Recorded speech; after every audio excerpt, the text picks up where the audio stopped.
ඔය හඳනම ජීවිත ඉලක්කයක් තියාගෙන හිටියත් කිසිවෙලාක මේ ඉලක්කවලට වැඩ කරන්නේ නෑ කියන කාර්තය නොද මේ ප්‍රශ්නයට මුණ දෙන්නේ ආවිතරක් නෙමේ මිනිස්සු වැඩියම මුණ දෙන කොමන් ස්ට්‍රගල් එක වෙන්නේ හොඳපුරදු ඇති කරගන්න එකයි ඒව දිගටම පවත්තගෙන යන එකයි ඇයික මේ තරම් වැදගත් දෙයක් වෙන්නේ හොඳපුරදු කියන්නේ සාර්ථකත්වය අතිවරම කියලා කියන්න පුළුව මේ හැබිටස්වලට පුළුවන් ආගේ ඩෙල්ලි රූටීන් එක හැඩගස්වන්න ආගේ ෆෙක්ටිව් බව වැඩි කරන්න ආගේ සෞඛ්‍ය වැඩි දියුණු කරන්න සහ රිලේෂන්ෂිප්ස් වල ගුණාත්මක බව දියුණු කරන්න ඒත් අවාසනාවකට වගේ කරන්න ඕන දේ දැනගෙන ඉන්න එක විතරක් හැම වෙලේම අපිට පුරුද්දක් ඇති කරගන්න ප්‍රමාණවත් වෙන්නේ නැහැ. මෙතන තියෙන චැලෙන්ජින්ග්ම දේ වෙන්නේ ඒක හැමදාම තියෙන පුරුද්දක් කරගන්න එක. අද මේ වීඩියෝ එකෙන් ප්‍රධාන සෙක්ෂන්ස් 6ක් යටතේ අපි මේ හැබිට්ස් එහෙම නැත්නම් පුරුදු ගැන කතා කරනවා. කොලයක් පැනක් අරගෙන මේ වීඩියෝ එකේ කියන දේවල් ලියා ගන්න. ඊට පස්සේ පුළුවන් ඔයාලට මේ ක්‍රියාවට නංවන්න පුරුදු මෙච්චරටම පවෆුල් එන්නේ හැබිට බිල්ඩිං වලට යනකයින් හැබිට් එකක් කියන්නේ මොකක්ද කියලා තේරුම් අරගෙනම හැබිට් එකක් එහෙම නැත්නම් පුරුද්දක් කියන්නේ කාලයත් එක්ක ඔටෝමැටික් සිද්ධ වෙන සාමාන්‍ය හැසිරීමක් විදිහට හඳුන්වන්න පුළුවන්. අවිමලේ එෆිෂියන්සි එකට කැමති. ඒක නිසා පුරුද්දක් ඇති වුණාට පස්සේ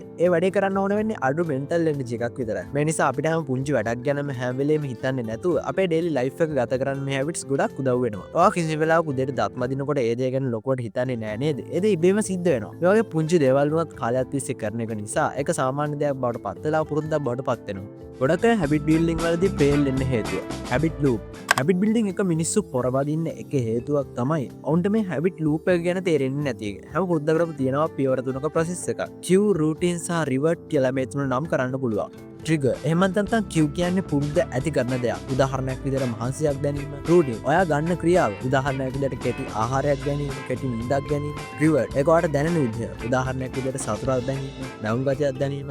උදාහරණයක් විදිහට ගත්තොත් ඔයා අවදි වුණ ගමන්ම ඔයාගේ ෆෝන් එක චෙක් කරන්න පුරුදු වෙලා ඉන්නවනම් ට්‍රිගර් එක හෝ කියු එක වෙන්නේ ඔයාගේ ෆෝන් එක ඔයාගේ ළඟ තියෙන එක. මෙතනදී රූටින් එක වෙන්නේ ඔයා මේ ඇප්ස් වල උඩට පහළට ස්ක්‍රෝල් කරන එක වගේම රිවර්ට් එක වෙන්නේ මේ ඇප්ස් වල ස්ක්‍රෝල් කරන එකෙන් ඔයාට දෙන්නේ සතුට සහ ඩිස්ට්‍රැක්ට් බව කියලා හඳුන්වන්න පුළුවන්. ඔයාගේ හැසිරීම පාලනය කරන ට්‍රිගර් එකක් හරි කියු එකක් එහෙම නැත්නම් ඉඟියක් තියෙනවා. ඊට පස්සේ ඔයා මේක රූටින් එකක් විදිහට දිගටම කරගෙන යනවා. වගේම අන්තිමට මේ පුරුද්ද ශක්තිමත් කරන රිවර්ට් එකක් ඔයාට හම්බ වෙනවා. ඔයා මේ ස්ටෙප්ස් තුන හරියට ප්ලෑන් කරේ නැත්නම් පුරුද්ද එක දිගටම තියාගන්න අමාරු වෙන්න පුළුවන්. මිනිස්සු කරන පොදු වැරදි. මිනිස්සු කරන ලොකු වැරද්දක් තමයි මේක. අපි හිතමු සීනි කෑම වලට පුරුදු වෙන කෙනෙක් ඉන්නවා කියලා. මේක නම් ඉස්සෙල්ලා මේ සීනි ආහාර ගන්න එක නවත්තලා ව්‍යායාම කරන්න ගන්නවා. ඒත් මේ වගේ ලොකු වෙනස්කම් කරන එකෙන් ගොඩක් වෙලාවට මේ දේ බර්න් අවුට් වෙන්නයි අසාර්ථක වෙන්නයි ගොඩක් ලොකු සම්භාවිතාවයක් තියෙනවා. මෙතනදි සැබෑ කී එක වෙන්නේ පුංචි දැනින් පටන් අරගෙන කන්සිස්ටන්සි මේ දේ කරගෙන යන එක. වඩා හොඳ පුරුදු ගොඩනැගීම සඳහා පියවර 4කින් යුත් ක්‍රියාවලිය. ස්ටෙප් 1 පුංචි තැනින් පටන් අරන් නිශ්චිත පුරුදු නිර්මාණය කරගන්න. පුරුදුවලට ලොකු එනර්ජි එකක් හරි මොටිවේෂන් එකක් හරි ඕන වෙන්නේ නැති නිසා ඇති කරගන්න පහසුයි. ඔයාලට දවස ගානේ කරන්න පුළුවන් පුංචි දේවල් වලින් පටන් ගන්න. උදාහරණයක් විදිහට ඔයාලට එක්සර්සයිස් කරන හැබිට් එකක් පටන් ගන්න ඕනේ නම් ඔයා කරන්න ඕනේ ජිම් එකේ පැය ගණන් ගත කරන එක නෙමෙයි. ඒ වුණොත් විනාඩි 10ක් ගෙදර ඉඳන් එක්සර්සයිස් කරන්න.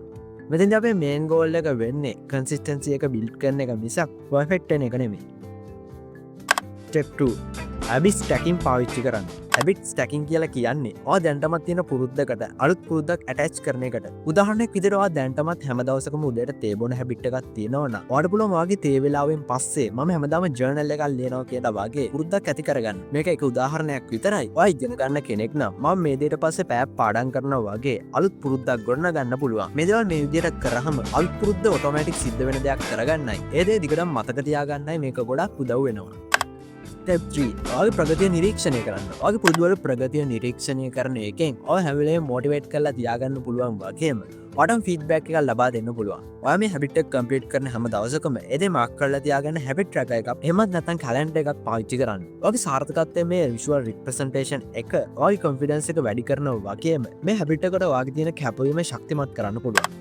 ස්ටෙප් 4 පුංචි ජයග්‍රහණ උනත් සමරන්න. පුරුද්දක් ගොඩනගන්න මේ දේ ධනාත්මකව ශක්තිමත් කරන එක ගොඩක් වැදගත් දෙයක්. ඔයා පුරුද්දක් සම්පූර්ණ කළාට පස්සේ ඒ දේ සමරන්න. මේකෙන් කියන්නේ නෑ ඔයා ලොකු දේවල් කරන්න ඕනේ කියලා. ඒත් ඔයාගේ සාර්ථකත්වයට මේ පුංචි දේ වුණත් ගොඩක් ලොකුට බලපාන්න පුළුවන්. ඔයාගේ හැබිට් එක කම්ප්ලීට් කරාට පස්සේ ඔයාට මේ වගේ පුංචි සංග්‍රහයක් දෙන්න. පැයක් පාඩම් කරාද? කෙටි වීඩියෝ එකක් නරඹන්න. එහෙම නැත්නම් සින්දුවක් අහන්න. ව්‍යායාම කළාද? ඔයා කැමතිම ස්මූති එකක් පානය කරන්න. ටාස්ක් එකක් කම්ප්ලීට් කරාද? ඒක ඩයරි එකේ මාක් කරන්න. කාලයත් එක්ක මොළය වගේ මේ පුරුද්ද පොසිටිව් ෆීලිංස් එක්ක සම්බන්ධ කරනවා. එතකොට මේ පුරුද්දත් එක්ක දිගටම ටච් එකේ ඉන්න එක ලේසි කරනවා. අභියෝග ජය ගැනීම පසුබෑම් එක කටයුතු කිරීම ඔය විධ කරදර නිසා පසුබෑමවලට මුණ දෙනවනම් පුරදෙන් එක දවසත් දෙක මගෑරණ එක සාමාන්‍ය දෙයක්. මෙතනදි සැබෑ කීයක වෙන්නේ අධර්මත්වන්නේ නැතුව ඉන්න එක වාකයම මතක තියාගන්න එක අත පසුවීමක් වගේ සම්පූර්ණ ප්‍රගතිය තීරණය කරන්නේ නෑ කියන එක. එතනදි කරන්න ඕන දේ වෙන්නේ පුළුවන්තර ඉක්මට ආයිත් පාරත් දාවන්න පතයට එන එක විතරයි.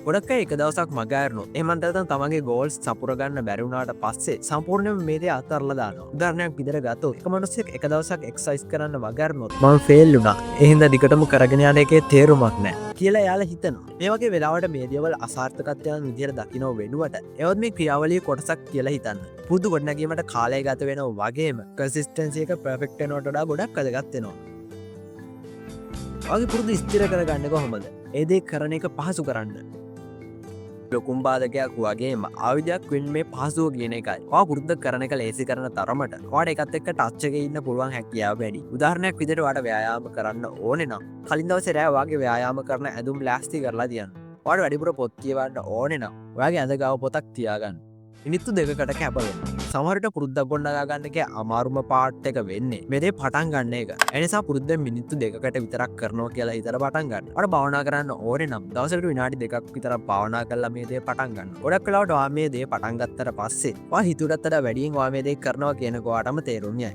මෙතනදි සැබෑ කී එක වෙන්නේ කොච්චර පොඩි වෙලාවක් වුණත් ඒ පළවෙනි පියවර තියෙන එකයි එතනති මූලිකව කියන්න තියෙන්නේ හොඳපුරුදු ඇති කරගන්න එක පාරින් කරන්න පුළුවන් දෙයක් නෙමෙයි එක ජීවිත කාලය පුරාම යන ගමන වට මේ ගමනති අභියෝග පසුබෑම් වගේම සැකසහිතු දැන් ඇතිවේ ඒත් හරි උපායමාර්ග ස්ථාවරත්වය වගේම මානසිකත්වය එක්වාට කල්පවතින වෙනසක් සිද්ධ කරන්න පුළුවන් වැදගත්ම දේ වෙන්න පටන් ගන්න පුංචි පියවරකුණත් වාට වෙන්න ඕන කෙනා වෙන්නවාව ලං කරම ඉතින් වාද පටන්ගන්න යන හැබිට්ක මොකද පලින් කමෙන්ට් එකත් දාලා වගේ අදස් බදාගන්න මතක තියාගන්න වගේ පුරුදු කරනා ගන්න ගමනට වා තාම තරක්කුණේ